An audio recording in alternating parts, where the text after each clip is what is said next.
Hello everyone, welcome to Magnet Brains. I'm Manya Naren, your GK host at International GK Olympiad Educationist for grade 9th. As you can see over here, आज का जो हमारा topic है, जो हम बात करने वाले हैं, जो हम डिस्कशन करने वाले हैं, आज हम करने वाले हैं एक बहुत इंपॉर्टेंट टॉपिक पे।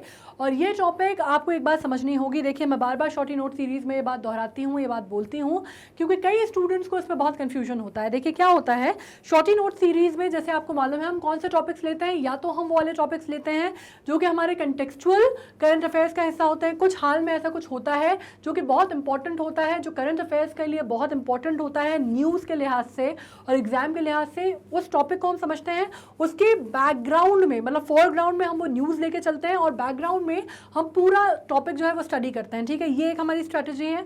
दूसरा, अगर हम लेके चलते हैं तो जैसे हमने वो यूनिसेफ साइट्स के ऊपर किया, ठीक है, तो कोई हमने स्टैटिक जीके का हिस्सा कर लिया।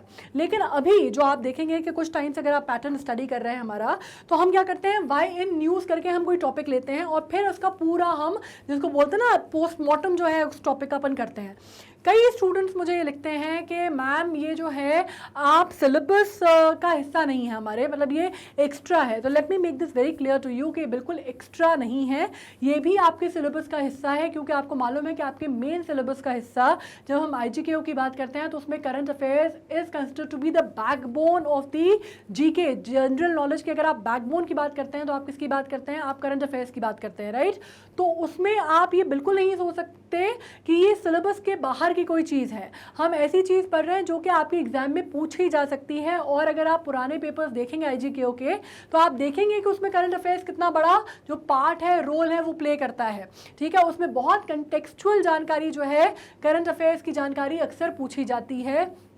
तो अगर कहीं पे भी बैक ऑफ द माइंड भी कहीं कोई ये मिसकंसेप्शन है कि ये चीज़ जो है अभी नहीं पूछी जाएगी, ये तो एक्स्ट्रा हम पढ़ रहे हैं, तो एक्स्ट्रा नहीं है।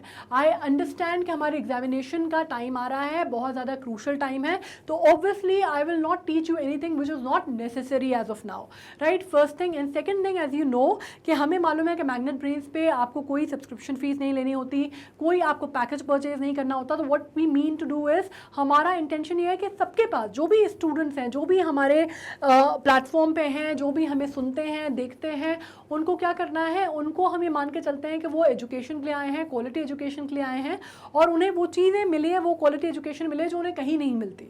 ठीक है, तो वो चीज़ आप बिल्कुल भी इस चीज़ से निश्चिंत रहिए कि कोई ऐसी बेकार की फालतू ऊल जलूल बात आपको नहीं पढ़ाई जाएगी यहाँ पे। ठीक है, तो आज के जैसे आप टॉपिक देख पा रहे हैं, नेशनल लोक अदालत।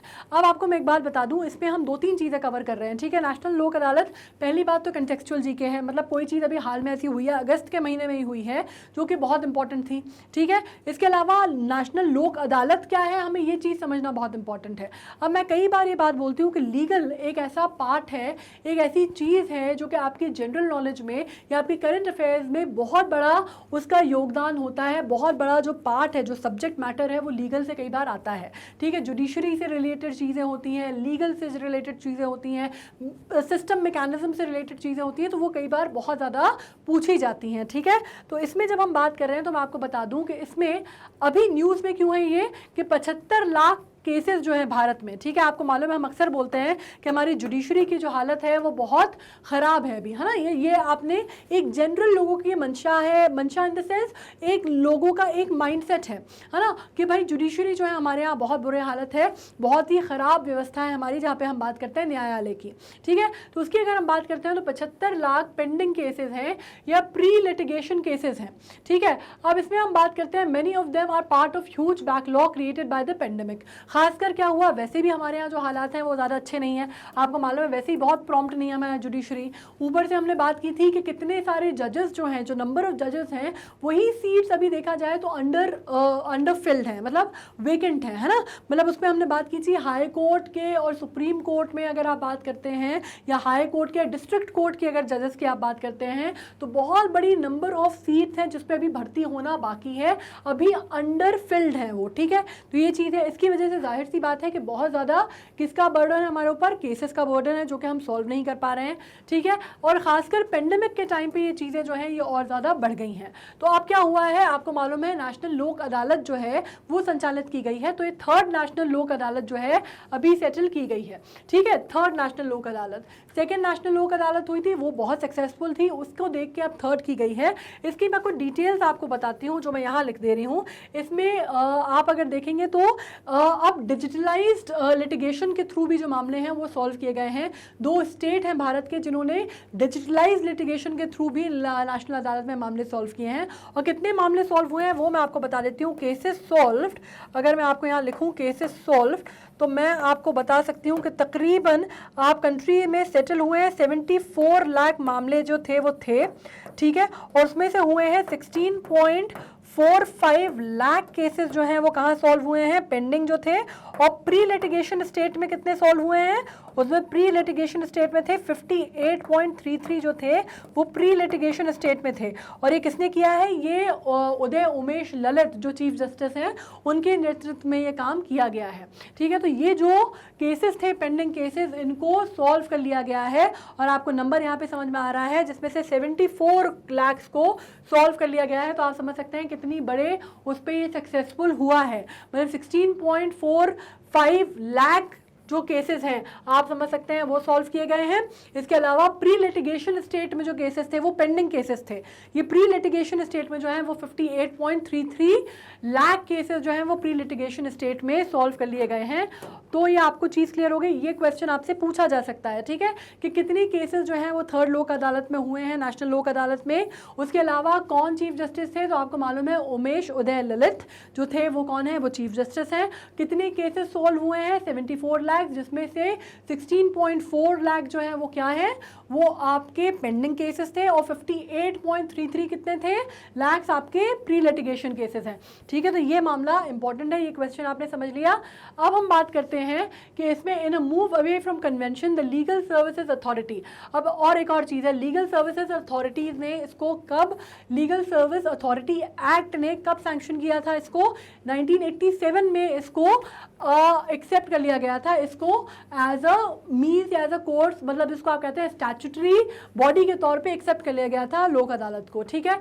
अब इसमें आप जब बात करते हैं तो अंडर, अभी किसके अंडर हुए, मैंने फिर बताया नाम आपको, इसमें मैंने क्या बताया आपको, यूयू ललित लिखा है यहाँ पे, है ना, अभी हम उनकी बात कर ही चुके हैं, उदय उमेश ललित नाम है उनका, ठीक है। और वो कौन है, चीफ जस्टिस ऑफ इंडिया है, डेजिग्नेट जस्टिस यूयू ललित, जिन्होंने एग्जीक्यूट किया है, एग्जीक्यूटिव चेयरमैन है जो कि किसके, नेशनल लीगल सर्विस अथॉरिटी, जिसका नालसा आपने सुना होगा। मैंने कई बार जब आपको करंट अफेयर्स में पढ़ाया तो मैंने नालसा के बारे में कई बार आपको पढ़ाया है, ठीक है। Use technological reforms to conduct digital Lok Adalat, जैसे मैंने कहा कि डिजिटलाइज कर दी गई है लोक अदालत, मतलब अब जो है आपको इन पर्सन प्रेजेंट नहीं होना है, जैसे ऑनलाइन क्लासेस आप लोग की चलती हैं वैसे ही वर्चुअल या डिजिटल लोक अदालत जो है वो भी काम कर रही है, ठीक है। और महाराष्ट्र और राजस्थान, मैंने 2 स्टेट बोले थे आपको, जो पहले अगर आप बात करते हैं तो सबसे पहले वो स्टेट्स आए जिन्होंने डिजिटल लोक अदालत पे उन्होंने शामिल हुए, या जिस पे उन्होंने आप कह सकते हैं कि शिरकत की, ठीक है। तो ये इंपॉर्टेंट क्वेश्चन है। 3 इंपॉर्टेंट क्वेश्चन, मैंने 4 इंपॉर्टेंट क्वेश्चन आपको बताए। पहले तो क्या कि थर्ड नेशनल लोक अदालत है, पहली चीज़। सेकंड चीज़ क्या कि कितने केसेस थे और कितने हुए हैं सॉल्व, मतलब उसमें से प्री लिटिगेशन कौन से थे और पेंडिंग कौन से थे, वो क्लियर हो गया है। 16.4 और 58.33 वो क्लियर हो गया है, टोटल 74 लाख। उसके अलावा कौन सी बॉडी थी, नालसा के जो चेयरमैन है, और किसके अंडर हुआ ये, यूयू ललित, जिनका नाम क्या है आपको पता है, मैं 3 बार बता चुकी हूँ तो ये समझ गए होंगे, उदय उमेश ललित, ठीक है। इसके अलावा ये क्या है, चौथी चीज डिजिटल लोक अदालत है। और कौन सी 2 स्टेट्स हैं जिन्होंने सबसे पहले इस्तेमाल किया, महाराष्ट्र और राजस्थान, ठीक है। तो 5 क्वेश्चन हमारे क्लियर हो गए इसमें से। अब अपन आगे बढ़ते हैं, इसमें से आप बात कर सकते हैं कि 74 लाख डिस्पोज्ड केसेस, ये आपको नंबर जो है मैं आपको ऑलरेडी पहले बता चुकी हूँ, ठीक है। तो ये भी क्लियर हो गया है। नाउ अब सिग्निफिकेंस क्या है लोक अदालत की, पहले ये समझो, ठीक है। लोक अदालत को अगर मैं एक बात बोलूं, जो नॉर्मल हमारी अदालत है, लोक अदालत से मतलब क्या समझ रहे हो, लोक मतलब क्या, पीपल, अदालत मतलब कोर्ट, ठीक है। तो लोक मतलब क्या समझ रहे हो, पीपल, और अदालत का मतलब क्या समझ रहे हो,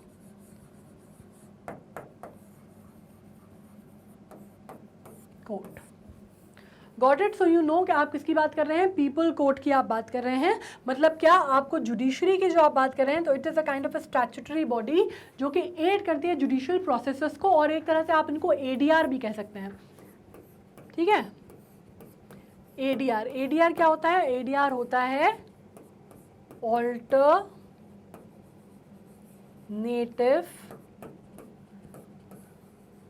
डिस्प्यूट रेजोल्यूशन या रेड्रेसल भी कह सकते हैं आप इसको, ठीक है।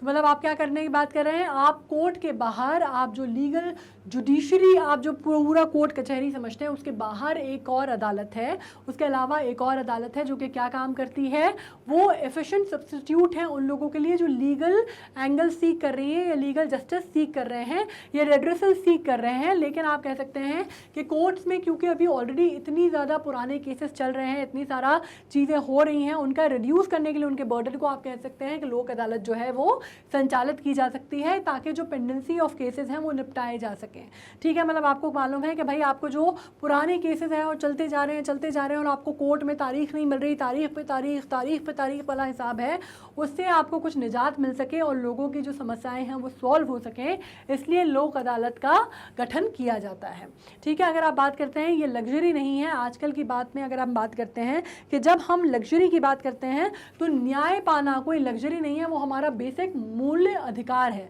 ठीक है, मौलिक अधिकार है, हमारा राइट है और वो हमें मिलना ही चाहिए। और क्योंकि इतने ख़राब हालात हैं, ऐसी इतनी ख़राब सिचुएशन है कि वो हो नहीं पा रहा है समहाउ, हमारे इतने पेंडिंग केसेस हैं, तो लोक अदालत एक तरह से वो ऑल्टरनेटिव आप कह सकते हैं कि डिस्प्यूट रेजोल्यूशन की एक बॉडी है जो कोर्ट के बाहर आप कह सकते हैं एक तरह से आमने सामने जो मिटिगेशन करने की बात होती है ना, तो मिटिगेशन करने के लिए एक तरह से आप एक रास्ता जो है वो निकालते हैं यहाँ से, ठीक है। अब लोक अदालत को क्या कहा जाता है, is a forum where the cases which are pending in the court और which are at pre litigation state और कॉम्प्रोमाइज और settled in the amicable manner, ठीक है। अब आपको एक चीज़ समझ में आनी चाहिए, जैसे मैंने कहा कि पेंडिंग केसेस भी सॉल्व हुए हैं, लिटिगेशन प्री लिटिगेशन केसेस भी हुए हैं, तो आपको क्या करना है कि आप कोर्ट कचहरी करें, उससे पहले क्या होता है, जो भी आपके केसेस हैं वहाँ जाने से पहले, मतलब कोर्ट कचहरी में जाने से पहले एक ऐसी बॉडी है जो कि आपकी बातें सुनती है, जो पूरी की पूरी आपकी बातों पर चर्चा करती है, आपके दोनों जो पक्ष उनको उनकी बातें सुनती है और बीच का रास्ता या मध्यस्थता करके बीच का रास्ता निकालने की कोशिश करती है, ठीक है, मीडिएट करने की कोशिश करती है और एमिकेबल वे में, मतलब अच्छे फ्रेंडली नोट पे उसको खत्म करने की कोशिश करती है, सेटल करने की कोशिश करती है डिस्प्यूट को, ठीक है। सुप्रीम कोर्ट ने कैसे एक्सप्लेन किया है इसको, इंस्टीट्यूशन ऑफ लोक अदालत को, ये आप सुन लीजिए। ये सुप्रीम कोर्ट की कई बार जो वो रहती है ना, वो कई बार इंपॉर्टेंट रहती है, कि सुप्रीम कोर्ट की जो डेफिनेशन है वो बहुत इंपॉर्टेंट है। लोक अदालत is a old form of adjudicating system prevailed in Asian India and its validity has not been taken away even in the modern days too। मतलब क्या है, लोक अदालत जो है वो हमारे यहाँ देखा जाए तो पहले आपने फिल्मों में देखा होगा, मतलब उस टाइम के जनरेशन को तो नहीं हो, मतलब मैं ही नहीं हूँ तो क्या आप लोग तो कहाँ से होंगे, कि उस टाइम पे याद है वो पंचायत दिखाते हैं कि पंच बैठते हैं, पंच परमेश्वर बैठे हैं और कोई सा मुद्दा आया है और उस पर चर्चा हो रही है और वो नीम नहीं किसके बरगद के पेड़ के नीचे पूरा पंच जो है लेके बैठे हुए हैं और वो क्या हो रहा है, उस पर भाई तुम सुनवाई हो रही है, इस तरफ से वो बोल रहा है, ये वाली जो चीज़ें फाइनली जो पंच परमेश्वर हैं वो क्या करते हैं, वो अपना न्याय देते हैं, ठीक है। तो इसी तरह से आप समझ सकते हैं कि हमारे एंशिएंट इंडिया में जो हमारी सभ्यता का जब भी पूरे कोर्ट कचहरी न्यायालय नहीं थे, उसमें पहले जो से काम होता था वो इसी तरह से होता था ना, जस्टिस तो हमेशा से प्रिवेल होता है। जस्टिस तो अगर हम देखें तो बिल्कुल एंशिएंट इंडिया में अगर आप देखेंगे तब भी आप देखेंगे भैया जस्टिस की जगह हमेशा से रही है, मतलब पुराने राज भी आप देखेंगे ना, एकदम पुराने उसमें पुरातत्व टाइप के टाइम पे आप चले जाइए, मतलब आप आर्यन वैदिक टाइम पे आप चले जाइए, लेटर वैदिक के टाइम पे चले जाइए, आप किसी भी डायनेस्टी को उठा के देख लीजिए, आप नंदा डायनेस्टी को देख लीजिए, आप गुप्ता को देख लीजिए, आप मौर्यन को देख लीजिए, आप राजकुटास को देख लीजिए, सब में लीगल विभाग हुआ करता था, ठीक है। तो यही उनका तरीका था कि लीगल जो जस्टिस प्रोवाइड करने का तरीका था ये तब से था और आज भी चल रहा है, मतलब एंशिएंट इंडिया में था और उसकी वैलिडिटी आज भी है, उसका महत्व आज भी है, वो चीज़ आज भी जस की तस है, उसको आप क्या कर सकते हैं, उसको आप नज़रअंदाज नहीं कर सकते, ठीक है। ये सुप्रीम कोर्ट ने भी कहा है। अब लोक अदालत का जैसे मैंने कहा कि भैया पीपल्स कोर्ट बोला जाता है, ठीक है। ये सिस्टम क्या है, गांधीयन प्रिंसिपल पे चल रहा है। हमारे यहाँ आपको मालूम है कि गांधी जी के प्रिंसिपल पे चीज़ें चलती हैं, है ना। गांधी जी के प्रिंसिपल पे चीज़ें चलती हैं कि भैया बीच का रास्ता निकाल लो, कोई किसी को मारपीट नहीं करेगा, मारकाट नहीं करेगा, शांति का रास्ता, बीच का रास्ता आप निकाल के चलो। इसको क्या बोलते हैं, मध्य मार्ग जिसको बोलते हैं ना गांधी जी, मध्य मार्ग जो आप निकाल के चलते हैं कि भैया बीच का रास्ता निकाल लो, ना इधर एक्सट्रीम पे जाओ ना उधर एक्सट्रीम पे जाओ, अच्छे अच्छे से जो भी है अच्छे अच्छे से बोल के बैठ के समझ के अपनी बात जो है वो ठीक कर लो, ठीक है। जो भी अपने बीच के जो मतभेद हैं वो दूर कर लो, ये उनका फिलॉसफी थी। गांधी जी इसी पे काम करते थे, तो ये भी वहीं पे इसी से आई है कि दोनों लोग बैठ जाएं, बीच में जो लोग हैं वो मीडिएटर बैठ जाएं, मध्यस्थता करने वाले बैठ जाएं और दोनों की जो भी समस्याएं हैं वो दूर कर दें, ठीक है। तो पीपल्स कोर्ट अभी गांधीयन प्रिंसिपल पे चलती है। जैसे मैंने कहा कि ADR है ना, वो मैंने आपको पहले ही लिख दिया। ADR क्या, ऑल्टरनेटिव डिस्प्यूट सिस्टम, मतलब क्या कि आप कोर्ट कचहरी, आउट ऑफ कोर्ट सेटलमेंट की बात करते हैं ना अपन कि भैया कोर्ट के बाहर मिलना, ज़रा बाहर अपन सेटलमेंट कर लेते हैं, कोर्ट कचहरी मत जाओ, बाहर ही अपन ही पहले बैठ के देख लेते हैं। तो ये वाला जो हिसाब है वो यहाँ पे होता है, ठीक है। अब इसकी ज़रूरत सबसे पहले कब हुई थी, इसकी अगर आप बात करें सक्सेसफुल कब हुआ सबसे पहले 1987 में, और उसी के बाद इसको भाई मान लिया गया कि ये बहुत सही हिसाब है, इसको अपन जो है इसको रिकग्नाइज़ कर लेते हैं। इन्होंने कहा लीगल अथॉरिटी एक्ट ने कि अपन रिकग्नाइज़ कर लेते हैं और ये जो है नेशनल लोक अदालत जो है वो चला करेंगे। नेशनल लोक अदालत मतलब उसको तीन तरह की अदालत होती है, उसमें नेशनल लोक अदालत का सबसे ज़्यादा महत्व होता है, ठीक है। अब इंडियन कोर्ट जैसे आपको मालूम है कि बहुत ज़्यादा ओवरबर्डन है, उनके ऊपर बहुत ज़्यादा काम है, बैकलॉग केसेस के इतने ज़्यादा हैं, रेगुलर कोर्ट जो है वो कई बार डिसाइड नहीं कर पाते। एक तो क्या होता है ना, उसमें वो बहुत है, ढिलाई बहुत है कि भैया वो एक कोर्ट में आए भी लोग चले भी गए तो पता चला कि उसके वकील ने एक आगे की डेट बढ़ा ली, फिर दूसरा का जो है वो मुवक्किल जो है वो नहीं आया, उसने आगे की डेट बढ़वा ली।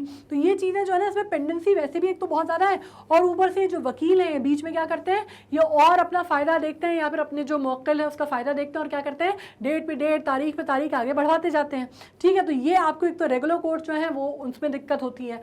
अब इसमें क्या होता है कि वो केसेस जो कि रेगुलर कोर्ट में हैं और डिसाइड करने की बात हो रही है उसमें बहुत लेंदी हैं, बहुत एक्सपेंसिव भी हैं और बहुत टीडियस भी हैं। मतलब अगर कोर्ट कचहरी में आप गए हैं तो अभी मैंने ना एक वो पढ़ा था, हरिशंकर परसाई ने एक बहुत अच्छी बात लिखी थी, वो मैंने पढ़ी और बड़ी आयरॉनिकल बात थी। वो ये थी, आपको समझ में आ जाएगा कि कोर्ट कचहरी कितना मुश्किल काम है, कि उन्होंने कहा कि एक बार कचहरी की सीढ़ी चढ़ने के बाद सबसे मुश्किल कार्य होता है खुद को अपने ही वकील से बचाना। समझ में आ गई? मतलब क्या होता है कि इतना ज़्यादा पैसा, हर हेयरिंग पे पैसा लेगा वकील, हर चीज़ में उसको पैसा चाहिए, तो क्या होता है वो इतना लंबा प्रोसेस हो जाता है, जितना है नहीं उससे ज़्यादा ये वकील लोग कई बार उसको टीडियस बना देते हैं। मैं ये नहीं कह रही सारे वकील, कई लोग बहुत अच्छे होते हैं, कई लोग बहुत फटाफट भी निपटाते हैं, तो बात उसकी नहीं है। लेकिन आप जो एक जनरल ट्रेंड है उसकी बात हो रही है कि कहा जाता है ना कि भाई जुडिशरी एक बार कोर्ट कचहरी के चक्कर में पड़ गए तो पूरा घर, ज़मीन वमीन सब बिक जाती है ना। तो वो जो है इसको थोड़ा सा कंट्रोल करने के लिए या इसको रोकने के लिए ये बेटर तरीका माना जाता है, बेटर ADR माना जाता है, ठीक है। कोर्ट्स में कई बार सालों साल लगते हैं, मतलब कई बार आपको पता है ना कितनी फिल्मों में डायलॉग होता है ये तो, कि जब तक सामने वाले का केस आया तब तक उसको मरे हुए 10 साल हो चुके थे जज साहब। तो इस टाइप की जो लाइन है ना, ये बिल्कुल सही बैठती है अपने कोर्ट्स में, ठीक है। तो उनसे निजात पाने के लिए, इन मुश्किलों से निजात पाने के लिए नेशनल लोक अदालत इस्टेब्लिश की जाती है, ठीक है।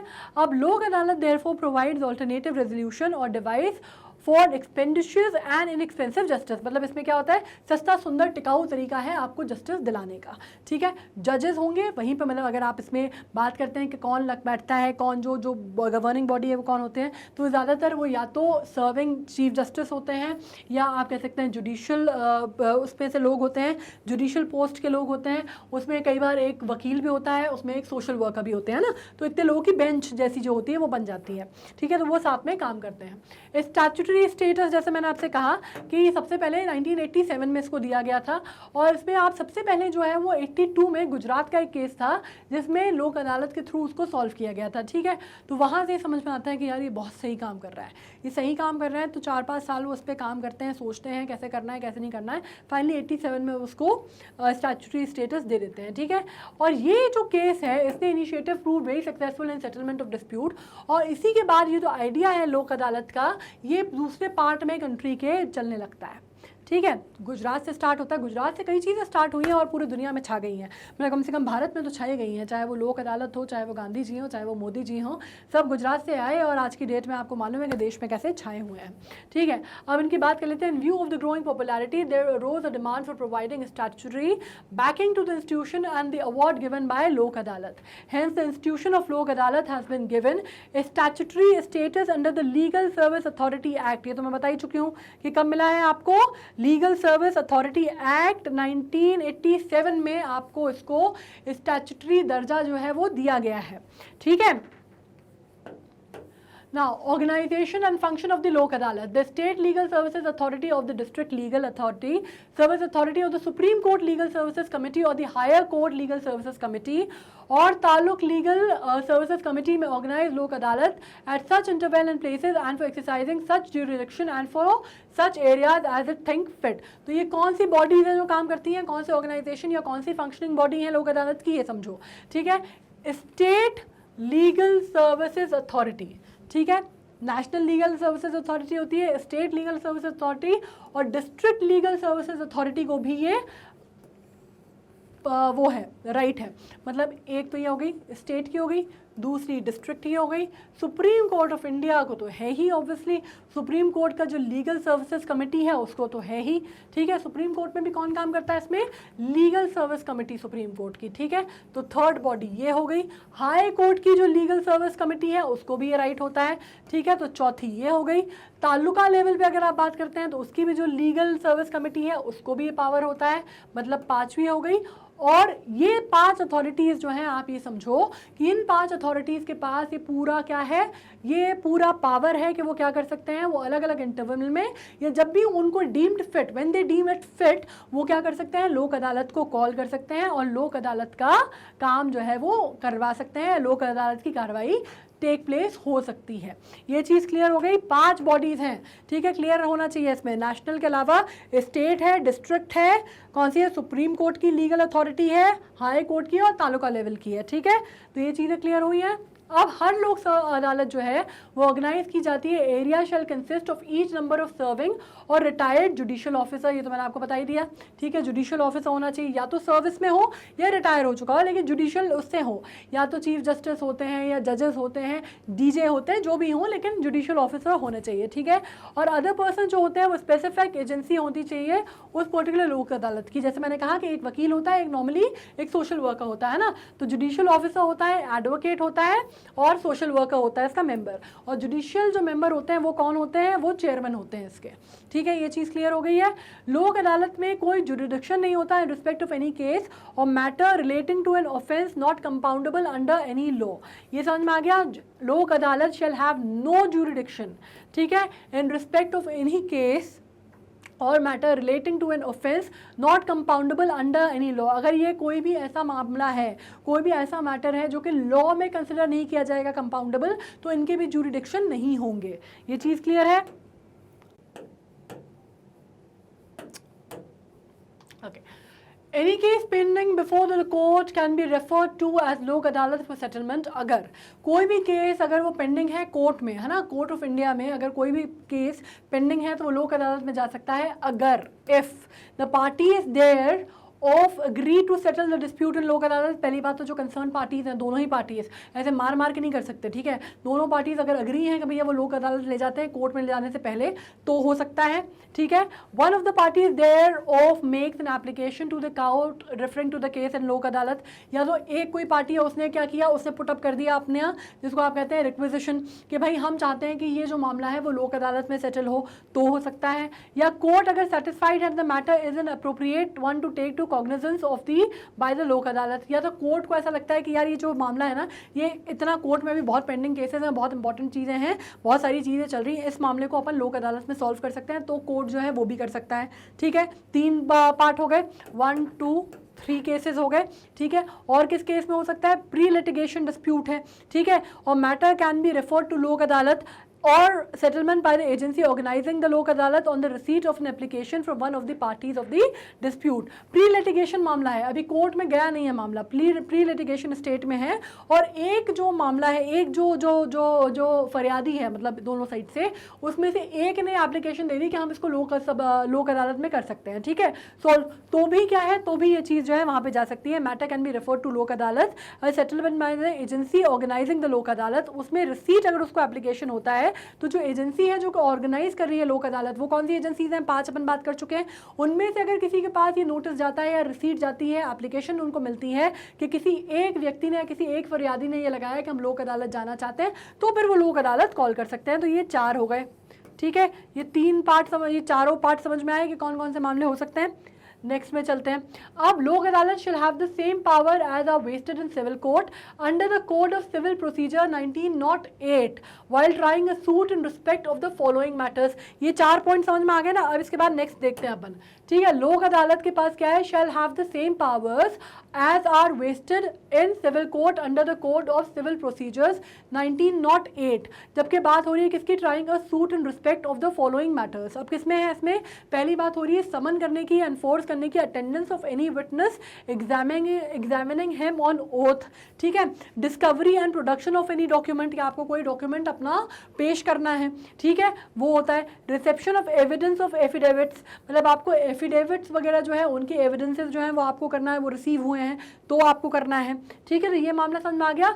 अब इसमें जब हम बात करते हैं requisition of any public record और डॉक्यूमेंट फ्रॉम एनी कोर्ट और office and such other matters as may be prescribed. आपको कोई रिक्विजिशन है या आपको कोई भी डॉक्यूमेंट जो है कहीं से भी आपको लेना है, आपको करना है, तो आपको क्या करना पड़ेगा, रिकॉर्ड डॉक्यूमेंट करना पड़ेगा किसी भी कोर्ट या ऑफिस से जो कि किस मैटर में प्रिस्क्राइब है, ठीक है। As a matter such as may be prescribe, मतलब किसी प्रिस्क्राइब्ड मैटर में आप वो चीज़ भी कर सकते हैं, कोई भी रिक्विजिशन है अगर आपको, तो ठीक है। फर्दर अगर हम देखते हैं लोक अदालत में अगर आप रिक्विजिट पावर्स की बात करते हैं, specify its own procedure for the determination of any dispute coming before it. Further लोक अदालत के पास ये रिक्विजिट पावर होता है कि वो किसी भी स्पेसिफाई कर सके प्रोसीजर का for the determination of any dispute coming before it. अब मैं आपको ये बता दूं कि कई बार क्या होता है कि लोगों ने कहा कि भाई हमने लोक अदालत में मामला पुटअप कर दिया, आपस में हमने सहमति बैठाने की कोशिश की, नहीं बैठी, ठीक है, बातचीत होती रही, नहीं बैठी, सहमति नहीं बैठ पाई भाई साहब। तो इसमें क्या होगा, इसमें ऐसा नहीं होता कि लोक अदालत बैठी है और वो जज बैठे हुए हैं और सब बैठे हुए हैं और बेंच बनी हुई है और आप कहेंगे नहीं नहीं नहीं हो रहा, आप तो हम कोर्ट जाएंगे।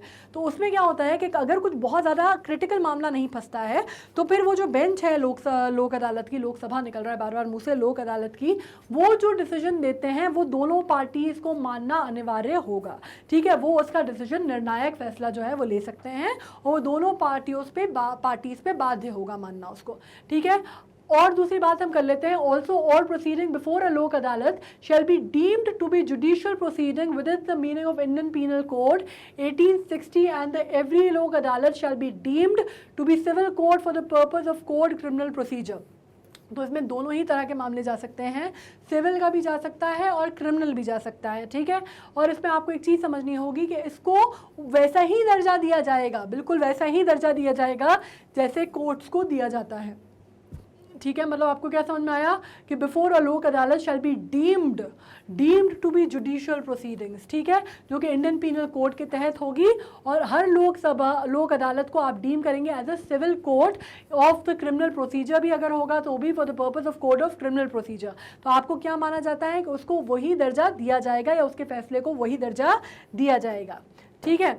अब award of the Lok Adalat shall be deemed to be decree of the civil court और एनी अदर कोर्ट। ये भी समझ में आ गया कि इसमें जो भी बात की जाएगी या जो भी फैसला लिया जाएगा वो वैसे ही माना जाएगा, वैसे ही मान्य होगा जैसे कि कोर्ट का होता है, ठीक है, सिविल कोर्ट का ही दूसरे कोर्ट्स का होता है।